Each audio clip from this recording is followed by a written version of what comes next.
Hi guys, George Smith here, a social media coordinator at Team EH. I've been asked by the guys over at the Daily Bolt to give you a little insight into my D2D.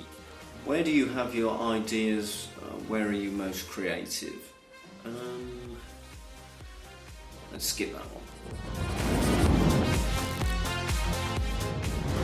So two things we often see on social media are the announcement of new player signings, particularly this time of year during the transfer window, and also historic tweets which come back to haunt people.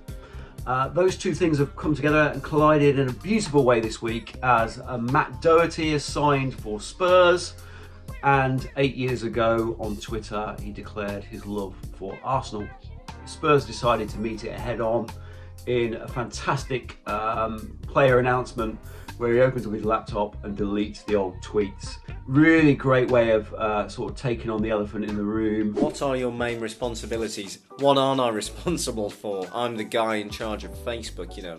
I've got a Facebook by the question on creatives. How do you make sure the ideas fit our communities and social? So I've got a few creatives coming up today. First, what I'll be doing is looking at the brief to see, okay, what's the client looking for here? As soon as we've ascertained what they're after, we need to find what we're after. What's going to work for us? What's going to work for our page? You know, it's the rule of three. Client, community, us. Abby Swindell. Hello. I'm sure you probably saw in the social world Tottenham Hotspur's tweet.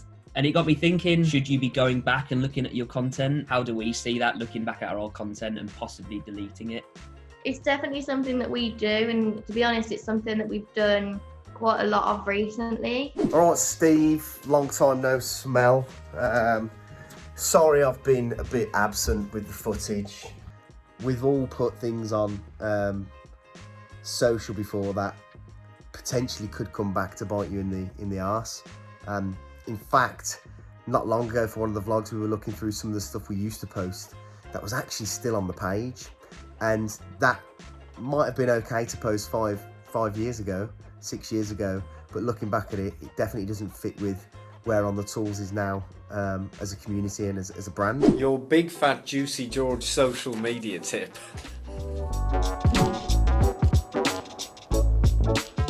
Know your community. You've got to be able to whisper into their ear and say, it's going to be okay.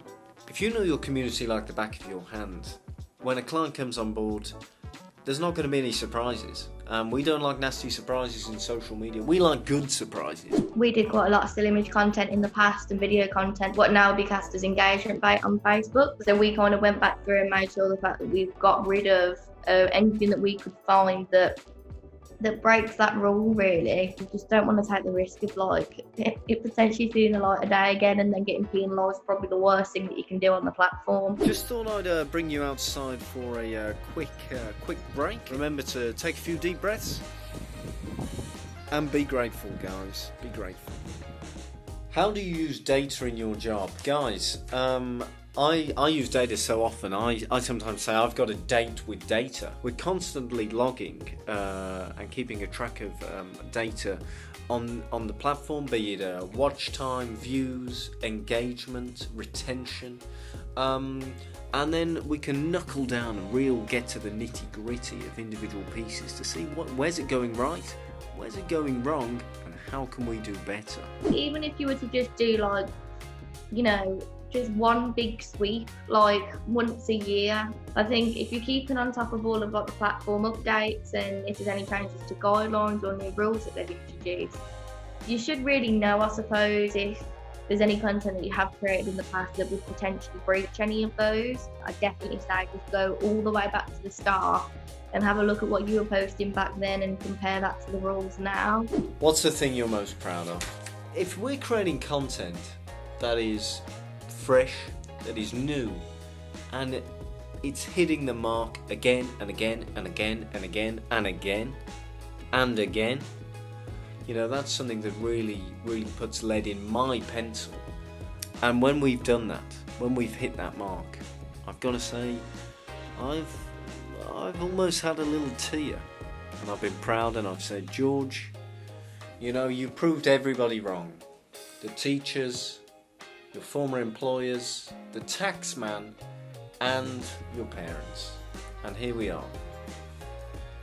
Thank you.